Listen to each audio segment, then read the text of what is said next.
This has put us under caution at lap 108. Piece of debris down in the area of turn 1 from a little bit of contact from somebody. What's that? I believe it's a piece of a brake blower. Even though they don't actually run brakes in the front of the car here, they'll run blowers to kind of cool the brakes. But I tell you who this caution is a huge break for is mainly those 6 cars that pitted earlier that stayed out the last caution, including Jeff Burton, who we just talked about, was just about to go a lap down. Looks like Ricky Rudd, the 21 car, will get the pardon back on the lead lap.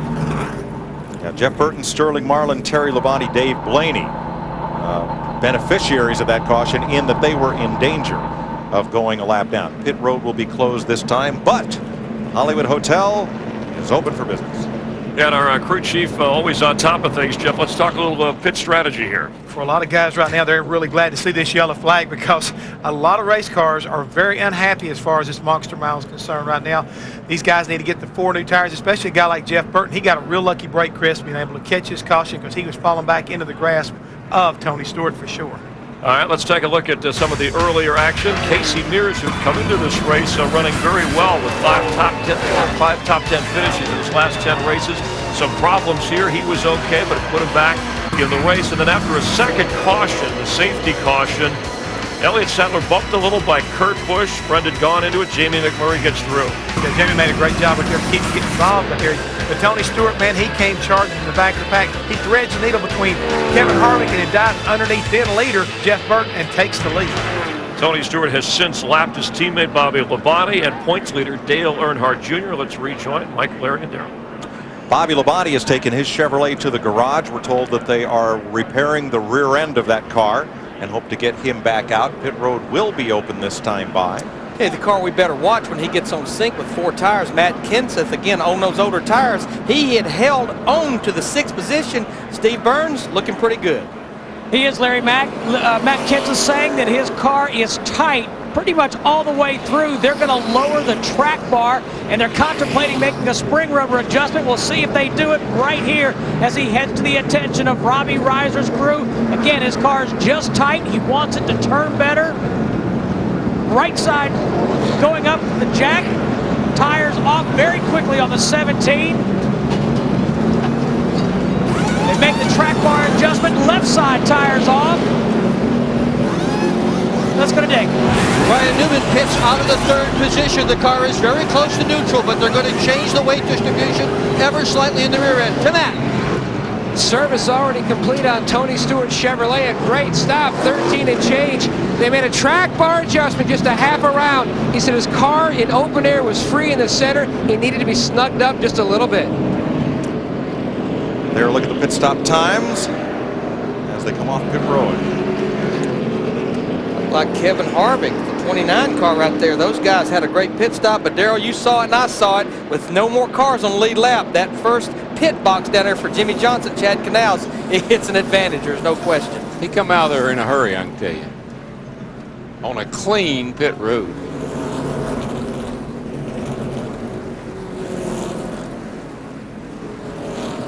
.110 laps complete. Tony Stewart has dominated on the track, and his Greg Zipadelli-led crew gives him a good stop.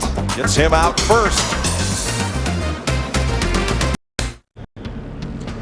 Pit road's a busy place, and here are the standings after 12 races in the McDonald's Drive-Thru Championship fueled by Powerade. Among the teams that choose to participate, the weekly winner, spending the shortest time on pit road, gets $20,000. $200 grand for the top team at the end of the season. Stewart, Mayfield, Newman, Gordon, and Kane. 2 Chevys, 3 Dodges in the top 5. A couple of Fords in the top 10. Kurt Busch and Matt Kenseth. Rusty Wallace overcame a miscue on the first pit stop to now run in 10th. Big crowd at Dover Downs, over 130,000 people. An FX original movie, Meltdown. What if terrorists took control of a nuclear reactor? It premieres tonight at 8 p.m. only on FX.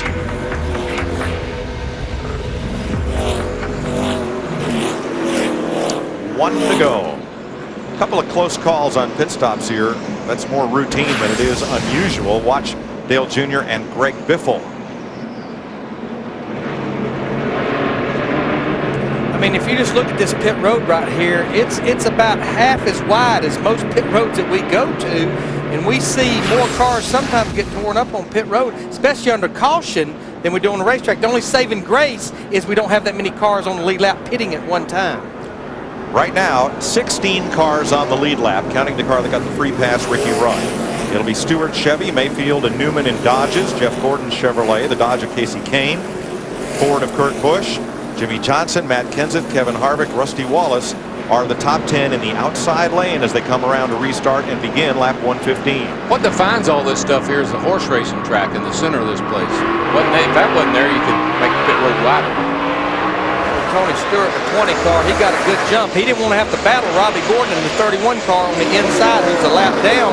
Jeremy Mayfield in the 19 trying to clear Robbie as well. Leader sets the pace for the restart. And just like when we left off from green flag racing, Stewart is setting a frantic pace. Yeah, just like last week with the Jimmy Johnson's car where it was just looked like it had 100 more horsepower than everybody. It's all handling, baby. That's where you can mat it quicker than anybody else. Ryan Newman in the 12 car, he's trying to battle past Robbie Gordon in the 31 and trying to bring Jeff Gordon to 24 with him. That's a battle for third. Jeff Gordon looks to the inside, trying to take third place away. Scott Wimmer in the mix. Dale Jr. underneath Wimmer, the 22, who is. But what Dale Earnhardt Jr. has done right there, he's put himself in position, should the caution come out, to get the pardon, to get the free pass back on the lead lap. Wimmer fighting back on the outside, has to lift, and Biffle will clear him. The Cat Dodge, one of the cars, one lap down. Wimmer this week went to court on the DUI charge from a crash back at the first of the year and was given probation and 24 hours of community service. NASCAR tacked their own penalty on top of that with a probation to season's end and further hours of community service. Scott happy to have that behind him and looking forward to making restitution and getting on with it. Hey, what? Tony Stewart has his hands full right now with Jeremy Mayfield in that 19. He has been dogging him for about the last 2 or 3 laps. Jeremy's car's good right through the middle of the corner. I think Jeff Gordon, Jeremy, all of them know they can't let that 20 car get away like he did last time. Boy, there goes Jeremy right on by. Darrell, last week we saw Casey Kane good on long runs at Charlotte. And here's his teammate Mayfield. After he gets a couple laps on his tires, that car seems to pick up as well. Yeah, we saw that on the first restart there when he fell back a little bit. Vickers got around him. He chased him down, took the lead again. Jeremy's got a great race car. Came here and tested. He said it's the greatest, bestest test he had ever had. Come on, say exactly what he said.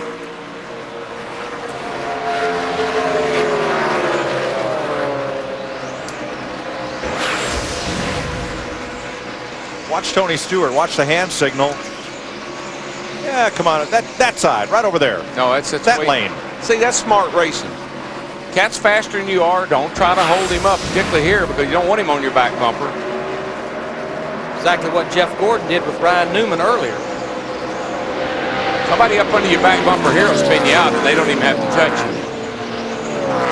Bobby Labonte is back in the race after rear end repair in the garage. 24 laps down. I got to tell you, I was running here when I was running so poorly here one time. I just couldn't get going, and I kept going in the garage and out. And one of the drivers called in and said, "Let me ask you something. How many 17 cars are there in this race anyway?"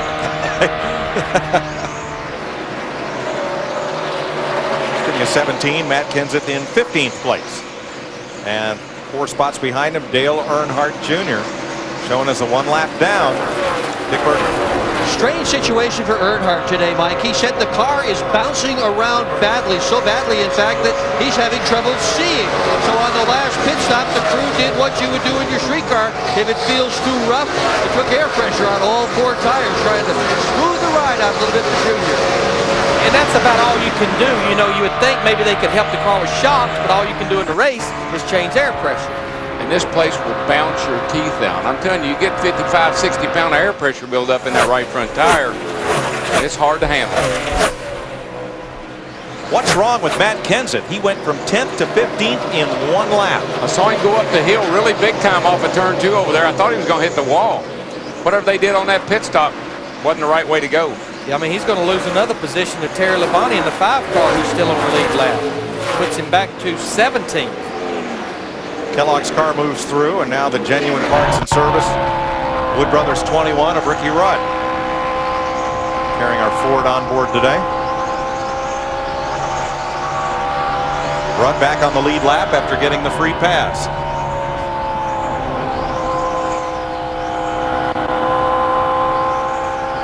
And leaving Matt Kenseth just a bit coming off the corner.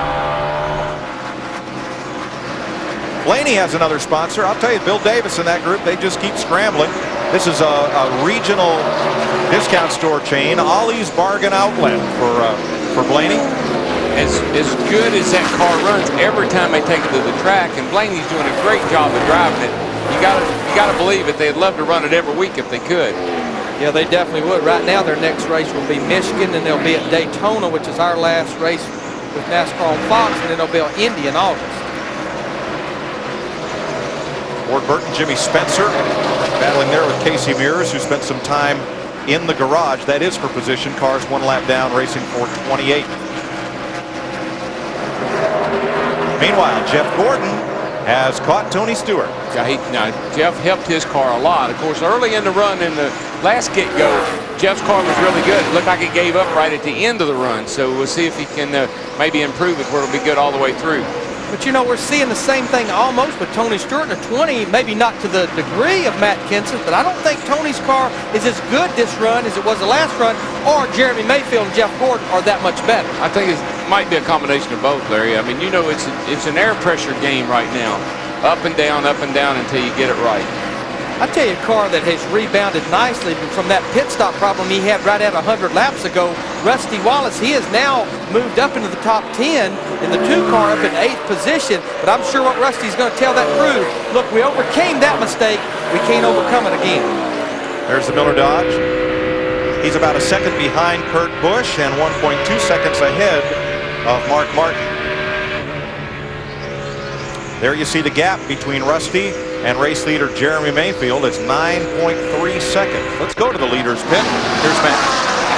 And Mike, the air pressure adjustments has helped Mayfield's race car. And like DW was talking about, this team came to Dover with a lot of confidence after their test session, but really they've got a lot of confidence by the way they've run this year. When you compare the first 12 races to the first 12 last year, his average finish is nearly 10 spots better. So this team is really starting to get on a roll. But like Ray Evernham and Kenny Francis will tell you, they cannot beat themselves. They beat themselves last week in Charlotte by speeding on pit road. They've taken it to another plateau. Now they just have to capitalize. And by the way, I have the answer to the Darrell Waltrip trivia question. D, it was Terry Labonte. Hey, I tell you, a car that's got it hooked up, and he is coming to the front in a hurry, is that 9 car. Casey Kane, he's working all over the back of Ryan Newman. He's running high or low. I watched the car. He can go in the bottom, he can go in the top. Pretty much going where he wants to right now. He just drove past Ryan Newman in that 12 car. That moves him up to the 4th position. But when you think about Ray Evernham's 2 cars, we've been talking about this chase for the championship with 14 races to go before 26. Casey Kane, he's 11th in points, but he's in that 400-point window. He's 378 points out of the lead. Jeremy Mayfield, they have no more mulligans these next 14 races because he's 14th, but he's 448 points out of the lead. They have to do what they're doing here today to get in that window of 400 points. Mulligans. You been golfing with Darrell? All I know about Darrell is golf balls with DW wrote on them.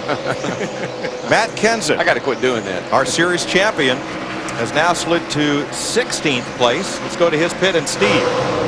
Mike, on the last pit stop, they made a track bar adjustment because they needed to turn better. They also took a spring rubber out of the left rear, but Matt says his problem is not enough air pressure. He at one point thought he had a flat tire.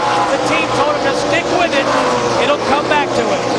Biggest thing I see he needs is caution because he's about 6 seconds from going a lap down. That's the worst thing that you can say to a driver. He's out there about to wreck, and you hang in there, buddy. It'll come to you. Yeah, but when? And what? The car or the wall? It'll come to you Something's too. gonna come to you, I promise. 136 laps down. Jeremy Mayfield, your leader.